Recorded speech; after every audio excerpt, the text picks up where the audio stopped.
What's up guys, it's your boy Sin. I'm back with another video, and today we're going to be reacting to by the Six Rings of Steels who will be the 2020 All-Stars. Now, you may be thinking it's too early, right? It's just about 20 games in, so then why would we be doing and reacting for who will be the All-Stars, you know what I'm saying?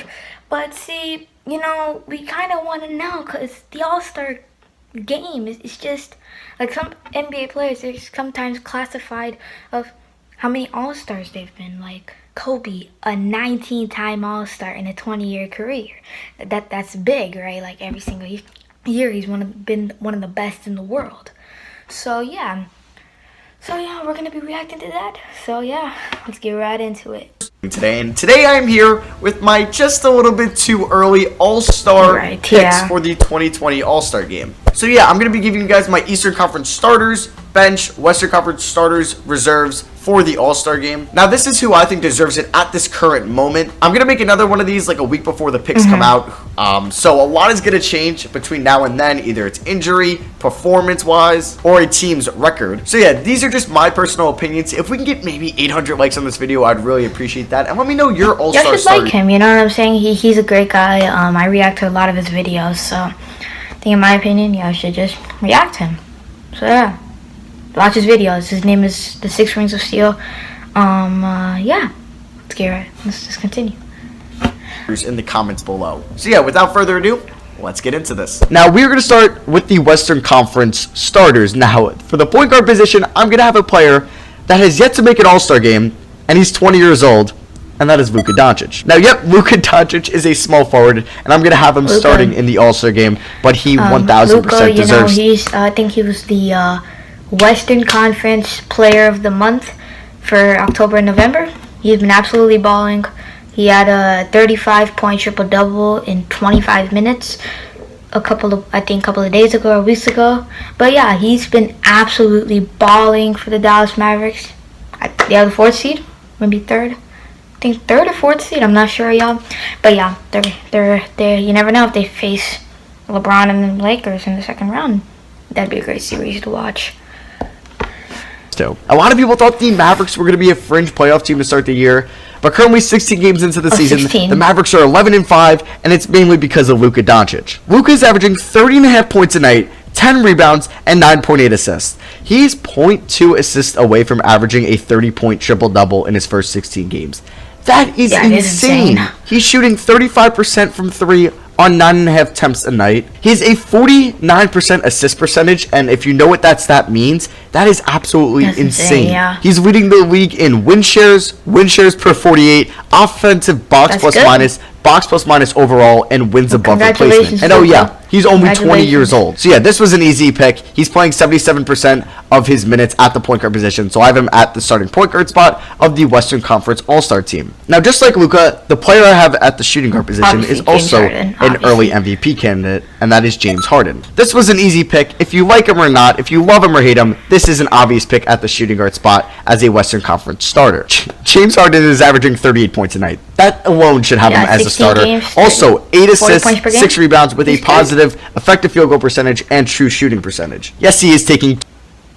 Sorry, you guys. Commercial, my bad. Now, you might hate that style of play, but you can't disacknowledge what he's done so far this year. The Rockets are 11-6, and it's a lot to do because of James Harden. I think he's the obvious pick for the All-Star starting shooting guard spot for the Western Conference. Moving over to the small forward position, I have probably the oldest player in this video, and that is LeBron James. The 34-year-old he doesn't age. He doesn't age. He's still playing like he's 26 years old and in his prime. He's averaging a career high 11 assists per game. Yeah, LeBron, he's been balling. He's peaking as a passer in his year 17. It's absolutely insane what LeBron is doing. He's also averaging 25.5 points a night, 7.5 rebounds, and shooting 35% from 3 on 6 attempts a night. Like Luka, like Harden, he's a fan favorite. It is insane. Will obviously be the All-Star starting small forward, even if he gets hurt probably from now to the All-Star game. So coming in at the power forward position is actually LeBron James' teammate, and that is Anthony Davis. AD is averaging an NBA high 2.9 blocks a game as I'm recording this on November 26th. 25 points a night, 9 rebounds. The Lakers have the best Oh record yeah, in the league. AD's been balling. Two All-Star starters from the same team balling. is definitely deserved because of the Lakers' start to the season. AD's been a great rim protector from the Lakers, and he's one of the best players.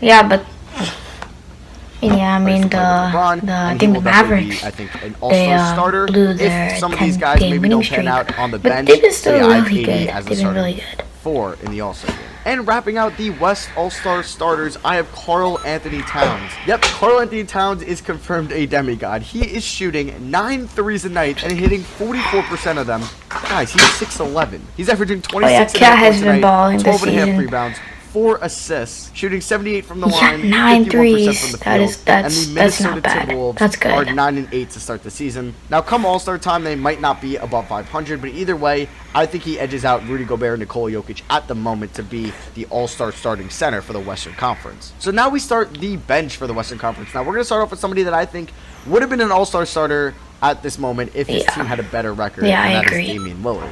The Blazers have Jokic had has probably been the a most little, disappointing start this to the 2019-20 season along with the Warriors, and they are 6-12 through their first 18 games. Now Lillard did miss He was a 2 reserve. games, but he came back against Chicago. He's Oh yeah, averaging 27 they've points a been night, very which is bad a career high. He has a 53% for effective field goal like being percentage, in a the career high Western 7.5 Conference assists. final. He's been, I think, by far the best point Yeah, guard in 2 the Western games. Conference. Like pure point guard, if you're not counting Luka as much as a point guard yet. I do think Luka 100% deserves to be over Lillard, so I have Lillard as the quote-unquote 6th man of the Western Conference All-Star team. Now, the next player off the Western Conference bench I have is Kawhi Leonard. Now, Kawhi Leonard, I don't think he's going to play enough games to be an All-Star starter. He's played 12 games so far, and the Clippers are 12-5, so he has missed 5 games due to load management. But he's been nothing short of amazing this year. 26 points, 8 rebounds, 5.5 assists, which is by far career high for him. Over 2 steals a game. He's shooting 30% from 3, which isn't great on 6 attempts a night, but he's shooting 49% from 2s. He's been a bit of a below average shooter this year, but he's still been an incredible defender when he's on the floor. Low defensive rating, high defensive box plus minus. He could be definitely a starter come All-Star time, but for now, I have Harden, Luka, and LeBron over him in the starting lineup. The next player I'm going to have is Nikola Jokic, one of 3 centers I have on the Western Conference All-Star team. Now, Jokic hasn't had a crazy good season yet. I think he would just get voted in at the moment, but he's still having a really Jokic is having a big part of the Nuggets' season 12-3 so far. start to the season success. Yeah, the Nuggets have the second highest winning percentage in the NBA. I feel like a lot of people aren't talking about them as much. Jokic is averaging 17 points a night, 10 rebounds, 6 assists. His passing they've been good. Incredible, and the stuff he does with the ball in his hands is just kind of mind-blowing. Over a steal a game. He isn't really shooting the ball particularly well from the field, and he still isn't a great defender. He came into the season a little bit overshaped, but I think actually it's been one of the better defensive seasons he's had in the NBA so far, and I think he's definitely deserving of one of the last All-Star spots. Next player on this list is somebody that hasn't played that many games, but I just really thought there was nobody else to put but him, and that is Paul George. Now, if you don't want to put him here yet, that is fine because he's only played 6 games, but he's averaged 25 points, 6 rebounds, 5 assists, 1.2 steals in those 6 games. He's PG's been well. Yeah, PG's good. On 10 attempts a night. PG's He's been good. incredible for the Clippers so far. An effective field goal percentage of 57%. Like Kawhi, he's a big part of the Clippers' success this year. 12-5. I think if you didn't want to put him in, that is fine because he's only played 6 games at the moment. But I didn't really think there was anybody else to put over him. Maybe if you wanted to put like Lou Will or Montrezl Harrell, sure. But for me, I have Paul George. The Utah Jazz are 11-6 to start the year, and I actually have 2 Jazz making the All-Star game at the moment. The first one is Donovan Mitchell. Donovan Mitchell's had his best start to the season in his Paul young George, career. obviously. 25.5 points, 5.5 rebounds, 4 assists a night, 1.3 steals a night as well. And he's Donovan Mitchell, he deserves it. On 6 attempts He deserves it. He's getting to the line at a career high of 5.5 attempts a night, and he's shooting 83% from the line as well. He's been a solid defender on the perimeter like he's been, and he's probably the main reason on why the Jazz are 11-6 to start the season, and I think Donovan Mitchell will be getting his first All-Star appearance this year in his year 3. And the next player I'm going to have from the Jazz making the All-Star game is Mike Conley. Nope, I'm just kidding. It's Rudy Gobert. Rudy Gobert is still making a case to be Defensive Player of the Year once again. In 15 games this year, Rudy Gobert is averaging 13 points, 14.1 rebounds a night, 2.1 blocks a game, 1 steal a game, an NBA low defensive rating at 96, which is good. You want the lowest defensive rating. He's top 3 in defensive box plus minus. If you watch him, he's literally such a good defender defending the pick and roll, just as a rim protector overall. And I think Rudy Gobert will get his first All-Star appearance in 2020. Go Bear. And the final player making the Western Conference All-Star team I have is the Phoenix Suns' own Devin Booker. Now, at the current moment, the Phoenix Suns are 8-8, and I have to give Devin Booker his first All-Star appearance. Don't I? I don't know what their record is going to be come February, come January, whenever the All-Star picks come out. But he's definitely deserving if they came out. An All-Star. 25 points tonight, 6 assists, but 4 rebounds. He better be an All-Star. 43% Siakam better be an All-Star. He's been great this year for the Phoenix Suns. He's posted his lowest defensive rating so far, and his lowest defensive box plus minus. He's been actually trying on defense because the Suns have been respectable this year. And I hope Rubio comes back soon, and I hope Baines gets fully healthy, because I want the Suns to be contending come All-Star time, so Devin Booker can make his first All-Star game. So yeah, those are my Western Conference All-Stars. Let's move over to the Eastern Conference side of things. Oh yeah, Aaron Baines is the on the Boston Celtics at the starting point guard position. Now the Boston Celtics are 12-4, which is third in the Eastern Conference, and Kemba Walker had a scary injury the other night. Hope he doesn't miss too much time, but in 15 games, he has been incredible for the Celtics. He hasn't been super efficient from the field, but he's been 39 from 3, which is good. But he's a 40% shooter this year, but I think that will definitely go up. He's been about 44% in his career. 21 points a night, 5 assists, 4.5 rebounds. I debated between him and Kyrie was playing good before he got hurt, but the Nets weren't that good overall-wise, but Spencer Dinwiddie has helped that out a lot. If you want to put Kyrie as the starting point guard, that's fine by me, but for me, I have Kemba Walker. Yeah, Kyrie's been a little that season. He's actually a starter that has a 5-9 record, which is the 9th seed in the Eastern Conference, and that is Bradley Beal. Now, you could put Kyrie here, but he's not a shooting guard. You could put Jimmy Butler here, but he has not played shooting guard at all this year, according to Basketball Reference. So I ended up going with Bradley Beal, who's had an incredible start to the 2019 Man, well season. deserved. Well deserved. A career high 29.5 points a game. A career high 7 assists a night. 4.5 rebounds, and he's shooting 35% from 3 on 8.5 attempts. An above average really good. Very good. Now the Wizards aren't a great team, and he hasn't been good on defense whatsoever this season. That's good. But there's really not a better option to put at the starting shooting guard position, or starting shooting guard spot for the Eastern Conference. Moving over to small forward, I do have Giannis Antetokounmpo. Now, yes, Giannis has not played any minutes according to Basketball Reference at small forward. It's been most at power forward at center.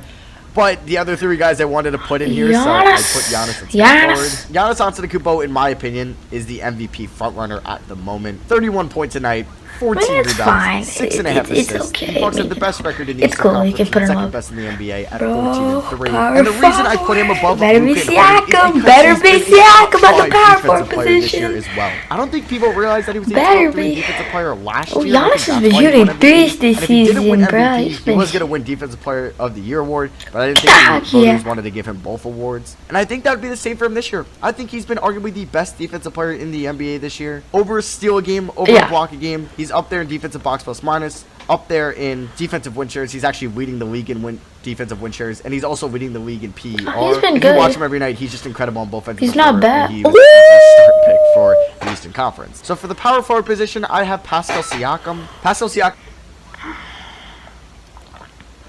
Bro, Giannis has been shooting threes this season, bro. Let's go! Let's go! Yeah! Yeah! Yeah, let's go!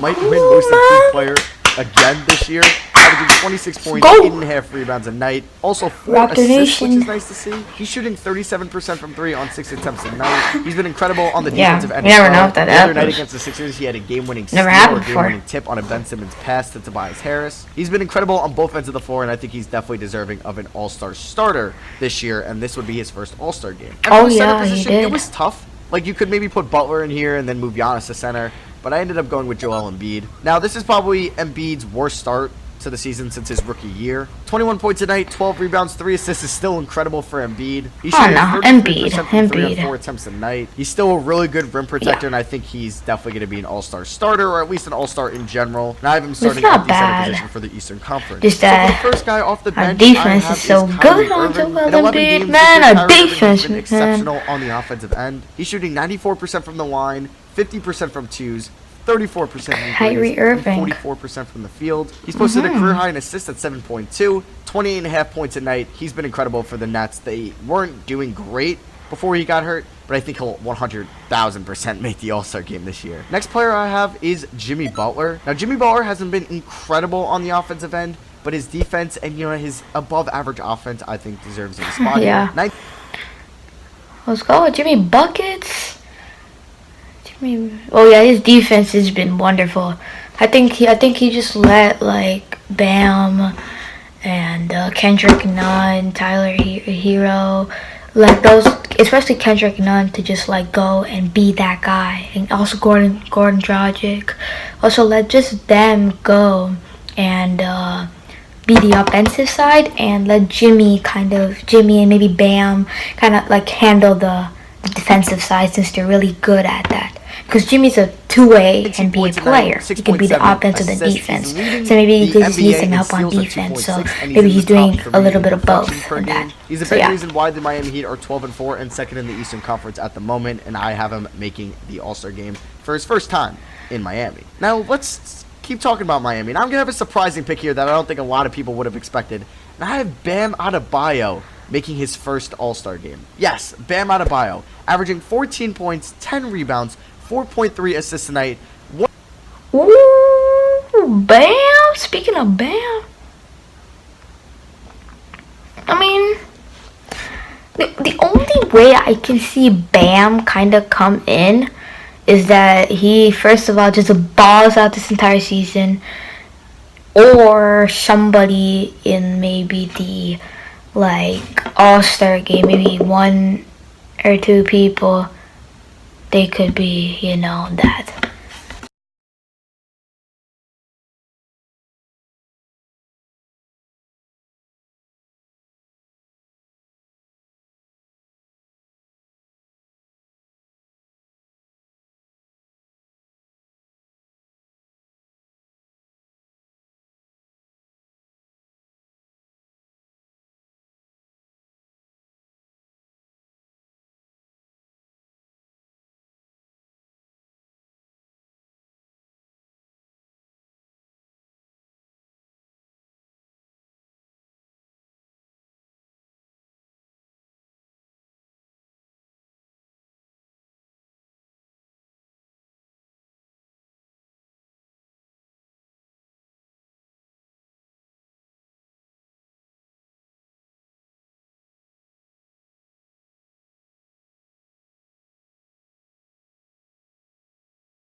.6 steals and 1.3 blocks. He's got a below 100 defensive rating, one of the best defensive box plus minuses in the NBA. And if you watch him, he can guard almost all positions on the floor, on the perimeter, in the post. It's just, he's an incredible defensive player. And you know what? I think he's been underrated this year. I'm putting Bam in my All-Star game. Let's stay on the topic with big men. The next guy I have making the Eastern Conference All-Star team is Andre Drummond. Andre Drummond is averaging 18 and 17 this year. Yep, 18 points a game and 17 rebounds a night, while being up there in blocks a game and steals a game combined, 1.6 steals a game, 1.8 blocks a game. Obviously, he's not a good three-point shooter. He's taken 10. He hasn't hit any of them. But he's been an efficient player, and I wasn't going to put him in the starters because Detroit hasn't been that good to start the season, and he's going to be my lone Piston. So yeah, I don't have Blake Griffin making this. Spoiler alert, but I do have Andre Drummond making it. So it's tough for the final three spots. There's going to be two players that I'm going to leave out, unfortunately, that you could definitely throw in here. But the first guy I'm going to mention is Kyle Lowry. Now, Kyle Lowry got that thumb injury. He's still out for a couple more games, but he was playing incredible before he got hurt. In his first 8 games, he was averaging 22 points a night, 6.5 assists,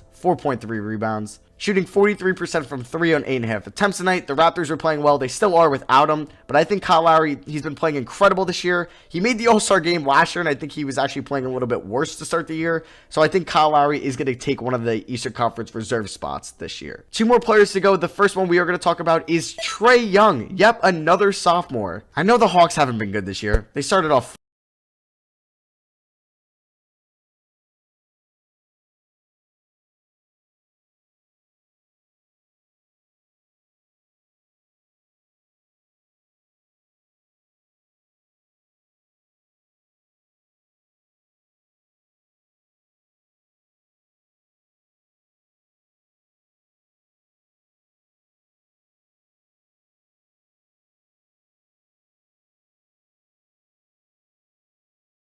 four and 13, But Trae Young has been incredible. Man, I wanted to put him in the All-Star game. 27 points a night, 8.7 assists, over a steal a game, 4.5 rebounds. He's shooting 36 from threes on 8.5 attempts a night, and he's shooting 43% from the field on 20 attempts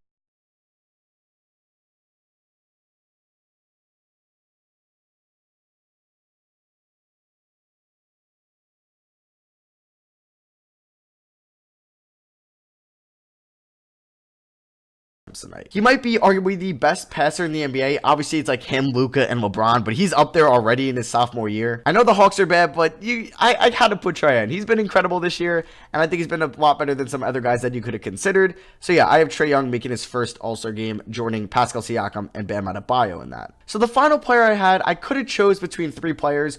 One was Ben Simmons. I didn't choose him. The other was Malcolm Brogdon. I was leaning towards him, but I didn't end up going with Brogdon. The player I went with was Eric Bledsoe. Now, I know a lot of people like to hate on Bledsoe because he doesn't play well in the playoffs, at least for Milwaukee. But the Bucks are 14-3 this year, and Eric Bledsoe has actually been really good for them. He's an effective field goal percentage of 51%, which is about average, but he's averaging 17 points a night, 5.5 assists, 5.5 rebounds.